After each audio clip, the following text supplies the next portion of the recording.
ஆழ்வார் எம்பெருமானார் ஜீயர் திருவடிகளே சரணம். ஜீயர் திருவடிகளே சரணம். எம்பெருமானுடைய சர்வாதிகத்துவ சூச்சகம், எல்லாரையும் விட அதிகனாக இருக்கிறான், மேம்பட்டவனாக இருக்கிறான், அதை காட்டுவதாக அந்த திருவபிஷேகம். திருவபிஷேகம்ங்கிறது கிரீடத்தை தான் நம்முடைய சம்பிரதாயத்துல திருவபிஷேகம்னு சொல்லுவார்கள். இதெல்லாம் ஸ்ரீ வைஷ்ணவ பரிபாஷை. ஒரு ஒரு விஷயத்தை சொல்லும் பொழுது நம்முடைய சம்பிரதாயத்திலேன்னு ஒரு அழகான வார்த்தைகள். மற்றவர்கள்லாம் பாயாசம்னு சொல்லுவார்கள், பாயசம்னு சொல்லுகிறார்கள். நாம் அதை திரு கண்ணல் அமுது, எதுவாக இருந்தாலும் திரு சேர்கிறது. கண்ணல் அமுது, கண்ணல்னா சர்க்கரை, சர்க்கரை இருக்கக்கூடிய ஒரு பதார்த்தம். இந்த பதார்த்தங்கள் எல்லாம் எம்பெருமானுக்கு கண்டருள பண்ணப்படுவதனாலே அதை அமுது அமுதுன்னு சொல்லுகிறோம்.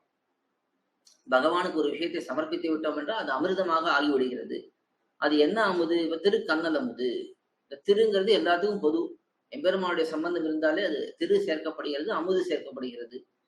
அதுக்கு மேல அது என்ன பொருள்ங்கிறது சொல்வதற்காக கண்ணல் இந்த இடத்துல திருக்கண்ணமுது அப்படின்னு நம்ம சொல்றோம்.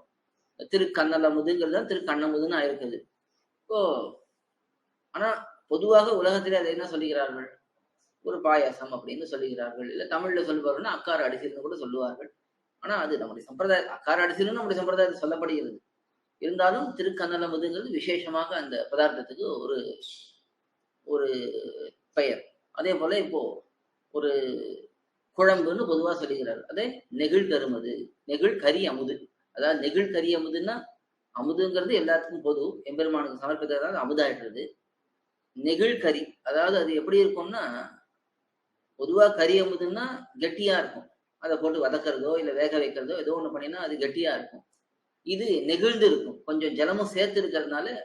அதுல அதாவது குழம்பு பண்ணாலே அதுல தான் போடணும், வெறும்னா தான் இல்லாம குழம்பு பண்ணக்கூடாது.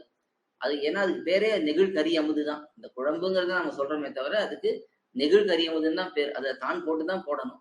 அது தான் போடுறது நிறைய போடுவார்கள் அந்த காலத்துல. ஏன்னா நிறைய காய்கறி, பருப்பு இதெல்லாம் நிறைய சேர்ந்தாதான் ஆரோக்கியமா இருக்க முடியுங்கிறதுனால அந்த காலத்துல நிறைய கரி அமுது சேர்ப்பார்கள். அது நெகிழ்ந்திருப்பதனாலே நெகிழ் கரி அமுது அப்படின்னு அதுக்கு பெயர். இது போல ஒவ்வொன்றுத்துக்கும் சம்பிரதாயத்துக்குள்ளே ஒரு திருநாள். இப்ப சாற்று அமுது, ரசம்னு சொல்லுகிறார்கள். அந்த ரசம்ங்கிறது தான் சாறுன்னு தமிழ்ல. ரசம்ங்கிறது சம்ஸ்கிருத வார்த்தை, அதுக்கு தமிழ் வார்த்தை சாறு. அந்த சாறு அமுது அமுதா இருக்கிறதுனால சாற்று அமுது அப்படின்னு. இதெல்லாம் பரிபாஷைங்கிறதுக்காக நமக்கு தெரிந்த விஷயங்கிறதுனால சொன்னேன். இதுக்கான இங்க திரு அபிஷேகம். நான் அபிஷேகம்னா நிறைய பேர் திருமஞ்சனத்தை அபிஷேகம்னு மற்றவர்கள் சொல்லுகிறார்கள். அபிஷேகம்னா அது திருமஞ்சனம் பண்ணுவது அப்படிங்கிறது மற்றவர்கள் சொல்லுகிறார்கள். ஆனா நம்முடைய சம்பிரதாயத்துல அபிஷேகம்னா அது கிரீடத்தை தான் அபிஷேகம்னு சொல்லுவார்கள். அது எம்பெருமானுடைய விஷயத்துல இருக்கிற திரு அபிஷேகம் என்று சொல்லப்படுகிறது. ஆழ்வார் எம்பெருமானார் ஜீயர் திருவடிகளே சரணம். ஜீயர் திருவடிகளே சரணம். கோயில் KOYIL என்னும் ஆப்பை கூகுள் பிளே ஸ்டோரிலிருந்தோ ஆப்பிள் ஆப் ஸ்டோரிலிருந்தோ டவுன்லோட் செய்து இது போன்ற சம்பிரதாய விஷயங்களை கேட்டு மகிழலாம்.